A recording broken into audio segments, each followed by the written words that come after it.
नमस्कार, माझे नाव प्रणाली अकमार आहे। माझ्या शाळेचे नाव जिल्हा परिषद माध्यमिक शाळा पानकनेरगाव। मी इयत्ता 7वीमध्ये शिकत आहे। आज मी तुम्हाला या पुस्तकाची माहिती सांगणार आहे। या पुस्तकाचे नाव आहे सृष्टीचे जडे नाते। या पुस्तकाचे लेखक आहेत लीला परदेशी। या पुस्तकात आपल्या सृष्टीविषयी माहिती दिलेली आहे। आपल्याला एक छोटंसं या पुस्तकात खूप छान छान गोष्टी आहेत। या पुस्तकाची किंमत आहे 50 रुपये। या पुस्तकात एकूण 14 पेजेस आहेत। या पुस्तकाविषयी माहिती मी तुम्हाला आज सांगणार आहे। त्याआधी या पुस्तकाचे प्रकाशक आहेत राज्य शैक्षणिक संशोधन व प्रशिक्षण परिषद पुणे यांनी निहाय मान्यता पुस्तक। या पुस्तकात खूप छान छान गोष्टी आहेत। हे पुस्तक मी मागील 5 दिवसापासून वाचत आहे। चला तर आता आपण या पुस्तकाची माहिती जाणून घेऊया। एक गाव होतं। त्या गावात पाण्याची खूप टंचाई होती। त्या गावात कुठेही पाणी नव्हतं। ते गाव असं होतं की त्या गावातली माणसंही त्या गावाला कंटाळायचे। एके दिवशी सर्व गावातील लोकांनी मिळून ठरवलं की आपण काही करून पाण्याचा शोध घेतलाच पाहिजे, नाहीतर आपल्याला गाव बदलायला हवे। एके दिवशी सर्वजण वडाच्या झाडापाशी बसले। ते एक छान वट्टा होता। त्या वट्ट्यावर सुद्धा जाऊन बसले आणि सरपंच उभा राहिला। तो सांगू लागला, आपल्याला आपले गाव बदलायलाच हवे, कारण आपल्या गावात पाण्याची खूप टंचाई आहे। आपलं गाव दिसायला तर खूप स्वच्छ आणि छान, पण गावात टंचाई असल्यामुळे आपल्या गावाला पाण्यासाठी खूप धडपड करावी लागते। त्यानंतर सर्व लोक म्हणाले, हां आपल्याला गाव बदलायलाच हवे, पण गाव बदलून राहायचे कुठे? एवढे जण कुठे राहतील? कोणत्या गावात राहतील? आपल्याला थोडी काही माहिती हवी की नाही? हे जाणून घेण्यासाठी सरपंच दुसरे गाव सापडू लागला आणि काही लोकांजवळ पैसे नसल्यामुळे राहत होते। काही लोकांजवळ पैसे नसल्यामुळे ते बाहेर गावी ते रस्त्यावर राहत होते आणि सरपंचाजवळही एवढे पैसे नव्हते, म्हणून तो म्हणाला, आपण काही करून या गावातच राहायला हवे। त्यानंतर पावसाळा आला। पावसाळ्याच्या आशेने सर्वांना वाटलं की पाऊस येईल, पण पाऊस आलाच नाही। असेच 1 महिना गेला। नंतर 4 महिने झाले। 4 महिन्यातून फक्त त्यांच्या गावात 12 दिवस पाऊस पडला होता आणि त्यांना त्या 12 दिवसातून काही मिळाले नव्हते।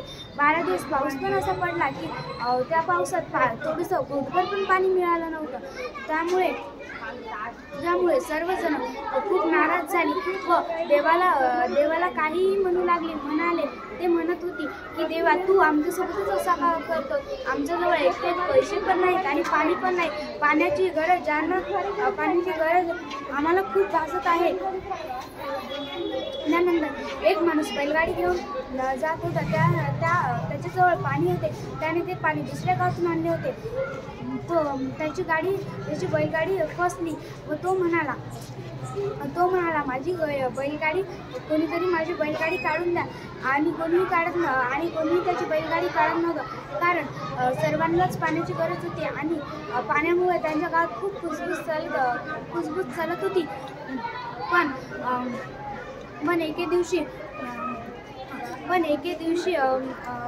पण त्याच दिवशी 2-3 लेकरं कुणीतरी त्याला बैलगाडी काढून दिली आणि लगेच त्याच्या बैलगाडीसमोर 2-3 लेकरं आली। म्हणाले, अरे बाबांनो, सरकारला तिथून मला घेऊन जाऊ द्या माझी मटकी।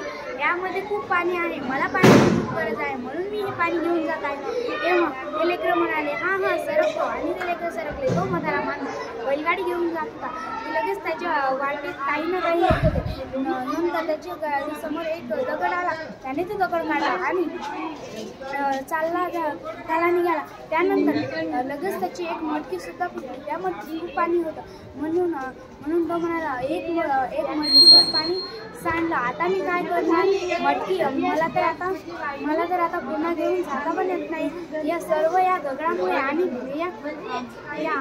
माझ्या वाटेत कुठे पण अडथळा येत असतो, पण का मला अडथळा पाहिजे नाही, कारण मला माझ्या वाटेत जर कोणता अडथळा आला तर मला राहणार नाही। त्यानंतर एके दिवशी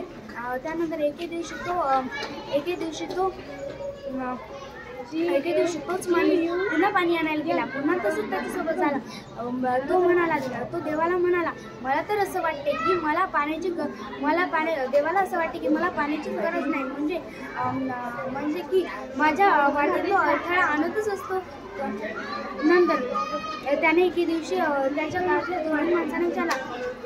ते देवाचे खूप भक्त होते आणि तो म्हणाला, तुम्ही देवाची सतत पूजा करत का असता? म्हणाला, देव आपल्या कोणत्याही समस्येत हजर असतो म्हणून. आणि तो म्हणाला, नाही, माझ्या तर कोणत्याही समस्येत अडथळा येत नाही. तो म्हणाला, देवाचं नाव तर घेऊन पहा. नंतर एके दिवशी पुन्हा त्याची बैलगाडी फसली. तो देवाचे नाव घेत होता, पण त्याची बैलगाडी निघतच नव्हती. आणि नंतर त्याला कोणतरी बैलगाडी काढून दिली. तेच अडथळे त्याच्या वाटेत पुन्हा आले. तो म्हणाला, देवा मला वाचव रे. नंतर तो त्या माणसाजवळ गेला आणि म्हणाला, अरे मी तर देवाचं नाव घेतलं, पण माझ्या वाटेत अडथळे आलेच आले.